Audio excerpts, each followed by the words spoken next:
नमस्कार दोस्तों, स्वागत है आपका आज के मुख्य समाचारों में। जी हाँ दोस्तों, आपको यहाँ पर देखने को मिलेंगी आज दिन भर की तमाम बड़ी खबरें मुख्य समाचारों के रूप में। तो दोस्तों आप सभी लोगों से रिक्वेस्ट है, सबसे पहले इस वीडियो को एक छोटा सा लाइक जरूर दे दीजिए। तो चलिए दोस्तों जान लेते हैं आज की पहली बड़ी खबर।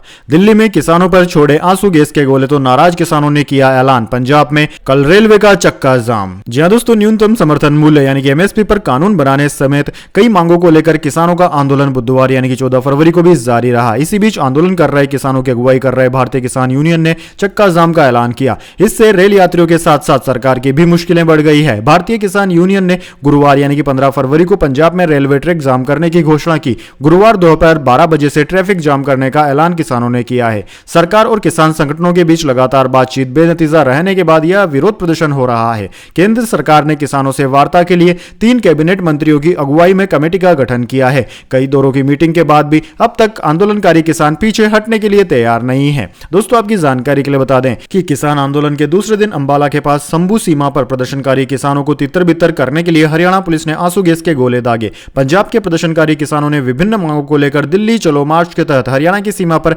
बैरिकेड हटाने का नए सिरे से प्रयास किया। यहां उन पर लाठीचार्ज किया गया। किसान नेता शंभू सीमा पर बहुस्तरीय बैरिकेडिंग हटाकर दिल्ली कूच की अपनी योजना पर आगे बढ़ने से पहले एक बैठक भी करने वाले हैं। इसके बाद दोस्तों जान लेते हैं अगली खबर।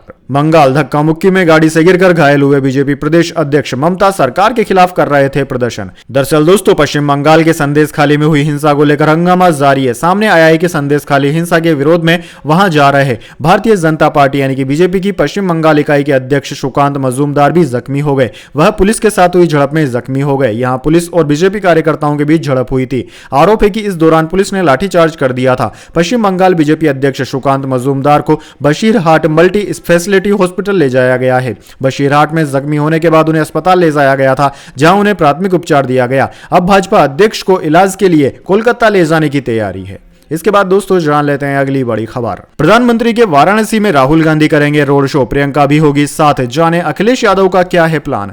जी हां दोस्तों, भारत जोड़ो न्याय यात्रा के साथ राहुल गांधी आगामी 17 फरवरी को उत्तर प्रदेश के वाराणसी में रोड शो निकालेंगे। इस दौरान राहुल गांधी वाराणसी में एक जनसभा को संबोधित करेंगे। वाराणसी प्रधानमंत्री नरेंद्र मोदी का संसदीय क्षेत्र भी है। वाराणसी के इस शो में राहुल गांधी के साथ कांग्रेस महासचिव प्रियंका गांधी भी शामिल होंगी। समाजवादी पार्टी के सुप्रीमो अखिलेश यादव के भी शामिल होने की संभावनाएं हैं। वहीं दोस्तों कांग्रेस पूर्व अध्यक्ष राहुल गांधी के साथ प्रियंका गांधी की रोड शो में शामिल होने के कई राजनीतिक मायने भी निकाले जा रहे हैं। इसको आगामी लोकसभा चुनाव के मद्देनजर बेहद खास भी माना जा रहा है। इसके बाद दोस्तों जान लेते हैं अगली खबर। उपराष्ट्रपति बोले अब पद्म पुरस्कार में पारदर्शिता आई, ये लोगों का अवार्ड बने। एक वक्त था जब इनमें इवेंट मैनेजमेंट और सरपरस्ती शामिल होती थी। जी हां दोस्तों, उपराष्ट्रपति जगदीप धनखड़ ने मंगलवार को कहा कि पद्म पुरस्कार दिए जाने की प्रक्रिया में पारदर्शिता आई है। धनखड़ ने कहा है कि अब पद्म पुरस्कार लोगों के पद्म अवार्ड बन गए हैं। धनखड़ ने बिना किसी का नाम लिए कहा कि एक वक्त वो भी था जब पद्म पुरस्कार दिए जाने की प्रक्रिया में इवेंट मैनेजमेंट और सरपरस्ती भी शामिल होती थी। उन्होंने कहा कि सरपरस्ती,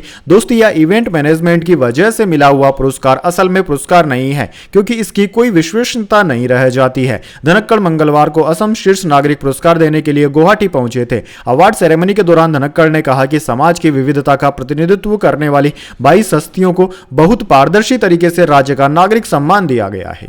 इसके बाद दोस्तों जान लेते हैं अगली खबर। ऐसी सरकारें चाहिए जो सभी को साथ लेकर चले, वर्ल्ड गवर्नमेंट समिट में बोले प्रधानमंत्री मोदी।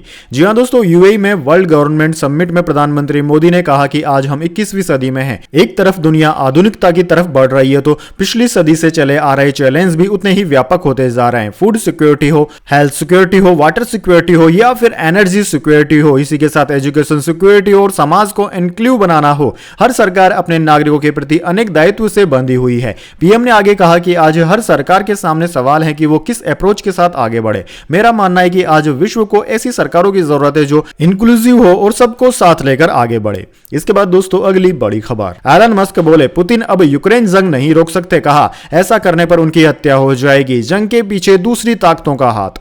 जी हां दोस्तों, टेस्ला के सीईओ एलन मस्क ने सोशल मीडिया साइट एक्स यानी कि जो पहले ट्विटर थी उस पर एक चर्चा में कहा कि रूस राष्ट्रपति व्लादिमीर पुतिन चाहकर भी यूक्रेन यूक्रेन जंग अब हार नहीं सकते हैं, वो इसे खत्म भी नहीं कर सकते हैं। एलन मस्क के मुताबिक अगर पुतिन ने अब ऐसा कुछ भी करने की कोशिश की तो उनकी हत्या कर दी जाएगी। रिपब्लिकन सांसदों से बात करते हुए मस्क ने कहा कि जिन लोगों को भी लगता है कि वो रूस में सत्ता बदल सकते हैं वो गलत है। मैं उन्हें चेतावनी देना चाहता हूं कि पुतिन के बाद रूस का जो अगला लीडर होगा वो और भी कट्टर हो सकता है। जो रूस में सरकार बदलना चाहता है उन्हें सोचना चाहिए कि पुतिन की जगह कौन लेगा और क्या वो असल में शांति के पक्ष में होगा। इसकी संभावना बेहद कम है।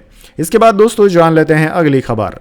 किसान वर्सेस कृषि मंत्री, आंदोलनकारी विरोध पर अड़े, मंत्री ने दे दी राजनीति न करने की चेतावनी। दरअसल दोस्तों किसानों के दिल्ली चलो मार्च का आज दूसरा दिन था। केंद्र और किसान नेता दोनों ही अपनी अपनी जिद पर अड़े रहे, जिसकी वजह से किसानों की मांगों का कोई समाधान नहीं निकल सका, जिसके बाद किसानों ने आंदोलन करने का फैसला लिया है। इस दौरान केंद्रीय कृषि मंत्री अर्जुन मुंडा ने किसानों से यह सुनिश्चित करने को कहा है कि उनके विरोध की वजह से आम आदमी को कोई भी परेशानी न हो। वहीं किसानों के विरोध प्रदर्शन की वजह से दिल्ली की सीमाओं पर सुरक्षा बलों को कार्रवाई के लिए मजबूर होना पड़ रहा है। केंद्रीय कृषि मंत्री अर्जुन मुंडा ने आज सुबह मीडिया से बातचीत में कहा कि किसान यूनियनों को यह समझने की जरूरत है कि जल्दबाजी में ऐसा कोई भी फैसला नहीं लिया जा सकता जिसकी भविष्य में आलोचना हो। उन्होंने कहा कि हमें सभी पहलुओं को ध्यान में रखकर इस पर चर्चा करनी चाहिए। किसानों को यह सुनिश्चित करने की जरूरत है कि आम जनजीवन बाधित न हो। मुझे लगता है कि आम आदमी के लिए असुविधा पैदा करने जैसे किसी भी कदम से कोई समाधान नहीं निकाला जा सकता। मैं उनसे बातचीत के लिए अनुकूल माहौल बनाए रखने की अपील करता हूं।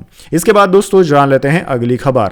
अडानी ने दुनिया का सबसे बड़ा सोलर प्लांट शुरू किया। अभी केवल 551 मेगावाट बिजली बनेगी। अडानी ग्रीन एनर्जी का शेयर 4% चढ़ा।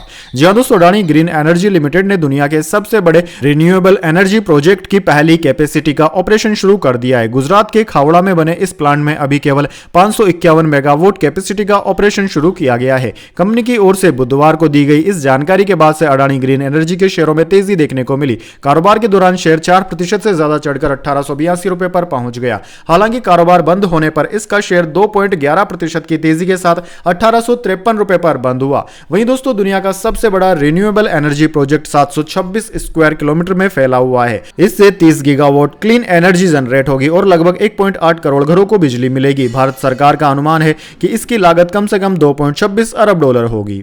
इसके बाद दोस्तों अगली बड़ी खबर। मणिपुर में फिर भड़की हिंसा, एक की मौत, बच्चों पर भी गोलियां चलाई। Police training centre IRB post पर हमला, हथियार लूटे। जी हां दोस्तों, मणिपुर के इम्फाल ईस्ट में मंगलवार को फिर हिंसा भड़क उठी। गोलीबारी में एक की मौत हो गई और 3 लोग घायल हैं। उपद्रवियों ने पैंगई के पुलिस ट्रेनिंग सेंटर में हमला किया और हथियार लूटने की कोशिश की। इसके अलावा तेजपुर इलाके में इंडिया रिजर्व बटालियन की पोस्ट पर भी हमला किया गया। यहां AK-47, 4 कार्बाइन, 3 राइफल, 2 LMG और कुछ ऑटोमेटिक हथियार भी लूटे गए। गोलीबारी, हमले और हथियारों की लूट के वीडियो भी सामने आए हैं। हिंसा वेस्ट जेरीबाम, बिशनपुर, थोमल, कांगचिंग, तेंगनो, उत्पल, कांगपोपली में चल रही है। हिंसा के बाद ड्रोन फुटेज में डेड बॉडी ले जाते भी उपद्रवी दिख रहे हैं।